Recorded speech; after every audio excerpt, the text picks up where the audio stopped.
आइए सुनते हैं आज की मुरली को कहानी के माध्यम से, जिसे आप इसे आसानी से समझ सके।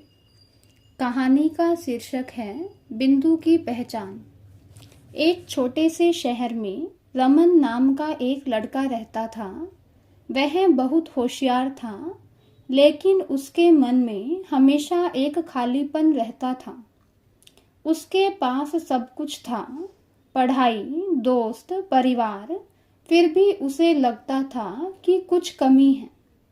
एक दिन उसकी दादी ने उससे कहा, बेटा, असली खुशी बाहर नहीं, अंदर मिलती है। रमन ने पूछा, दादी, अंदर क्या है?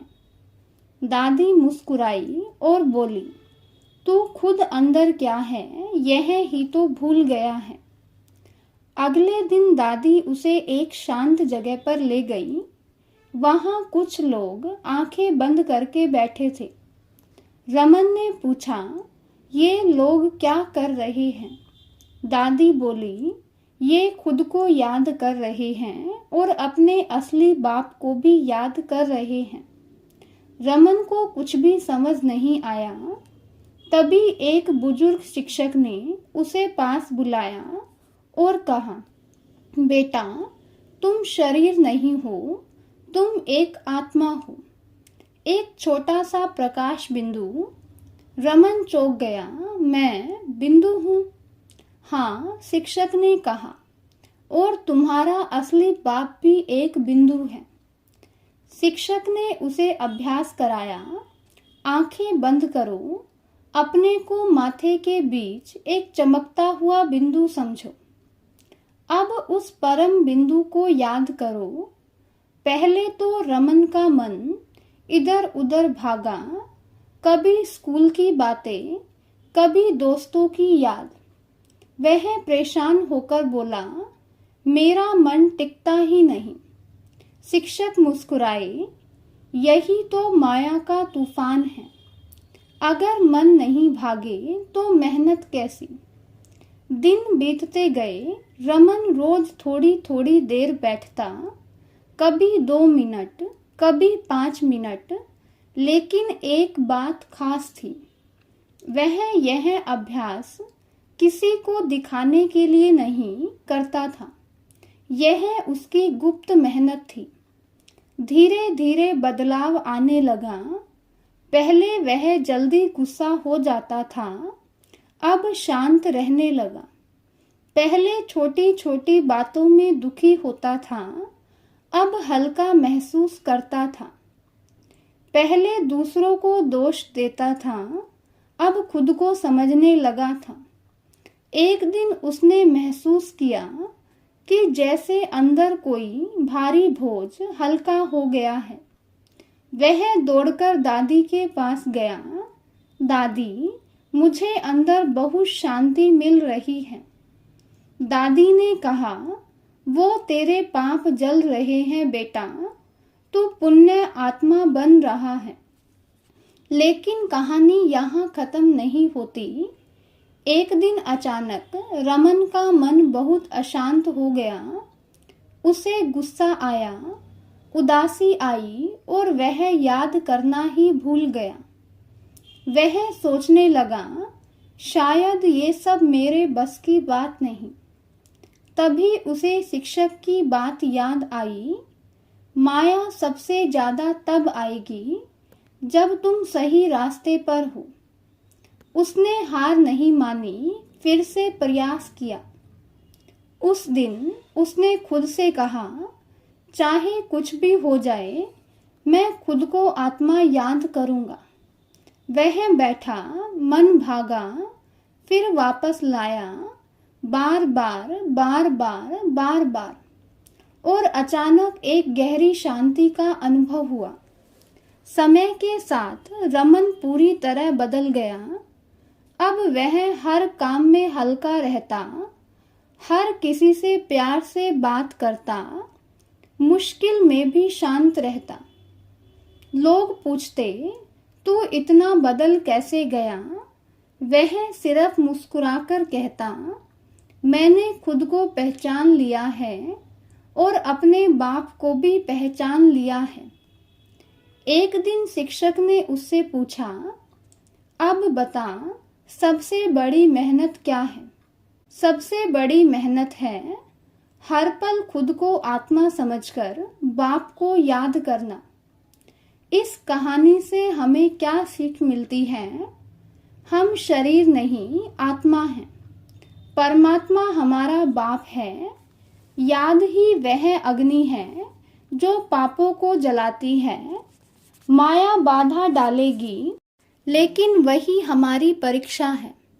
गुप्त मेहनत से ही सच्चा परिवर्तन आता है।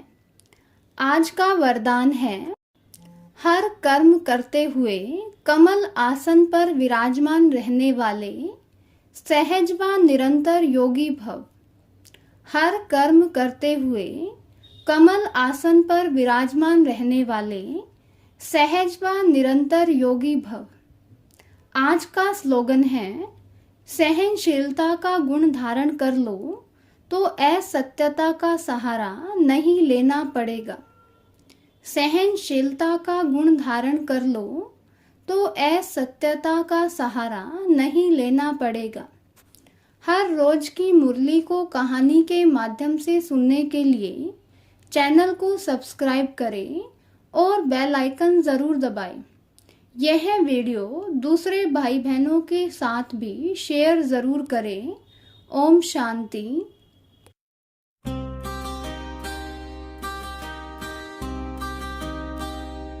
मधुबन घर है प्यारा, अब उस घर है जाना। मधुबन घर है न्यारा, जो सबसे है प्यारा। अब उस मधुबन घर है जाना।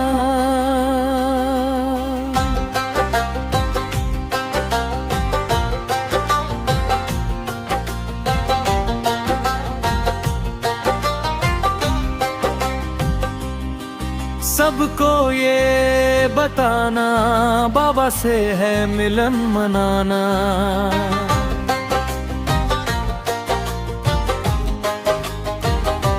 जहाँ शिव बाबा आते, ज्ञान की ज्योति जलाते, मीठी मुरली सुनाकर जीवन राह बताते।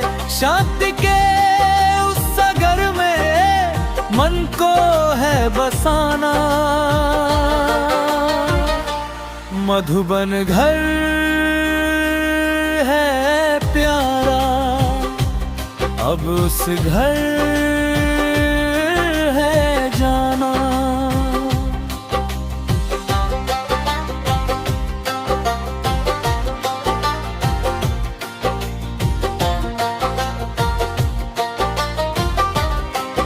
मधुबन की पावन धरती खुशियों से मुस्काए।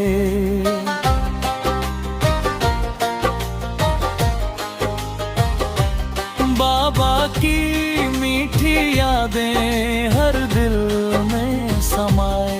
प्यार की उस नगरी में दिल को है बसाना।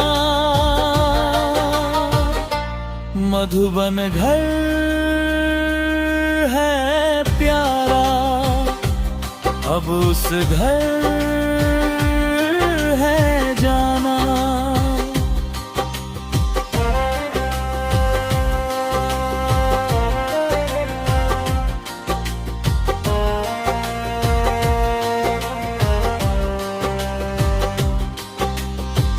जहाँ फरिश्ते बनकर चलते बाबा के बच्चे, सच्चाई की राहों पर दिल से रहते सच्चे।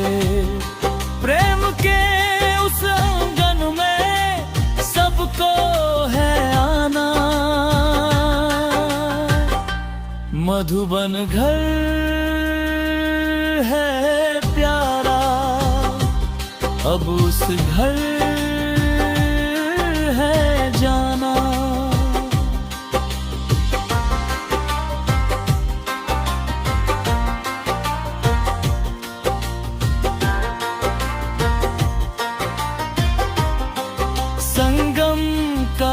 समय है बाबा हमें बुलाए।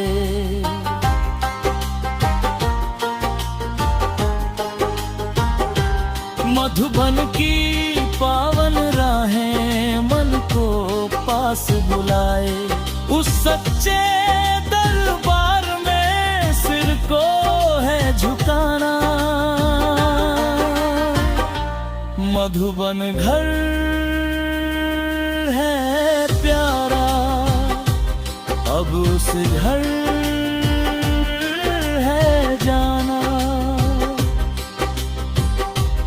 मधुबन घर है प्यारा, मधुबन घर है न्यारा। जो सबसे है प्यारा शिव बाबा का द्वारा। अब उस मधुबन घर है जाना। अपना असली घर मधुबन है सबको ये बताना।